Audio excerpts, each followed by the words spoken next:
بنائی گئی۔ حقوق العباد کے معاملے میں نہ کسی قسم کی غفلت کا شکار نہ ہو۔ رات میں ایک واقعہ پڑھ رہا تھا، بنی اسرائیل میں ایک بندہ تھا، اس کو مرنے کے بعد کسی نے، وہ بڑا گناہگار تھا، توبہ اور استغفار کیا، اللہ کا بڑا نیک بندہ بن گیا، بڑا مقبول بندہ بن گیا۔ مرنے کے بعد کسی نے پوچھا کیا بنا؟ اس نے کہا باقی سارا کچھ تو بخشا گیا، لیکن میں نے ایک تنکا اٹھایا تھا ایک جگہ سے۔ اب وہ تنکا چونکہ کسی نہ کسی بندے کا تھا، ایک باغ سے تنکا اٹھایا تھا۔ وہ کہنے لگا وہ تنکا میں نے اس کا واپس نہیں رکھا، کیونکہ اس کا حق تھا جہاں سے میں نے اٹھایا تھا وہاں پر واپس رکھوں۔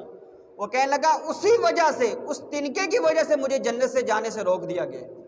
اور امام طبرانی نے المعجم الکبیر میں روایت بیان فرمائی، نبی علیہ السلام نے فرمایا جس نے کسی ایک مسلمان کو بھی بلا وجہ شرعی تکلیف دی، اس نے مجھے تکلیف دی ہے، اور جس نے مجھے تکلیف دی ہے اس نے اللہ کو تکلیف دی ہے۔ تو یہ نہ قبرستان اس مقصد کے لیے، نہ یہ گلیاں، یہ راستے اس مقصد کے لیے۔ میں رات آیا ہوں نا، رات عشاء کے بعد میں تقریباً 9 بجے ادھر پہنچا ہوں، 10 بجے کے قریب ادھر پہنچا ہوں۔ لوگوں نے گلیاں بند کی ہوئی تھی، تماشا بنا لیا لوگوں نے کہ ایک مسلمان، ایک شارع عام ہے، کھلا راستہ ہے، اس کی کیا مقصد بنتا ہے کہ راستوں کو بند کر دیا جائے؟ ایک گلی سے گزرا رستہ بند ہے، دوسری گلی میں رستہ بند ہے، تیسری گلی میں نے مجبوراً رستہ کھلا کے پھر وہاں سے آیا ہوں۔ یہ رستے بند کرنے کا کسی بندے کو بھی اختیار نہیں ہے۔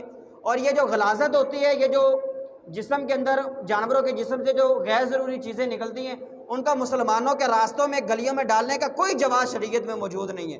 اس سے گزرنے والے کو تکلیف ہوتی ہے، اور مسلمانوں کے راستوں کو بند کرنا یہ جائز نہیں ہے۔ حضرت سیدنا امام احمد بن حنبل کے پاس ایک بندہ پڑھنے آتا تھا، چند دن ہوئے تو آپ نے اس کو پڑھانا بند کر دیا۔ وہ بندہ کہتا ہے کہ حضور میرا قصور کیا ہے کہ مجھے کیوں نہیں پڑھاتے ہیں؟ آپ اس کو جواب نہیں دیتے تھے۔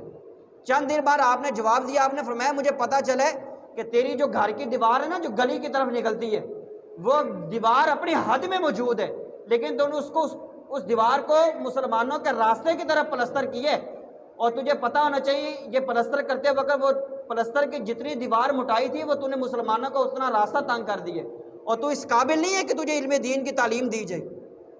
تو حقوق العباد کے معاملے میں کسی قسم کی غفلت نہ کر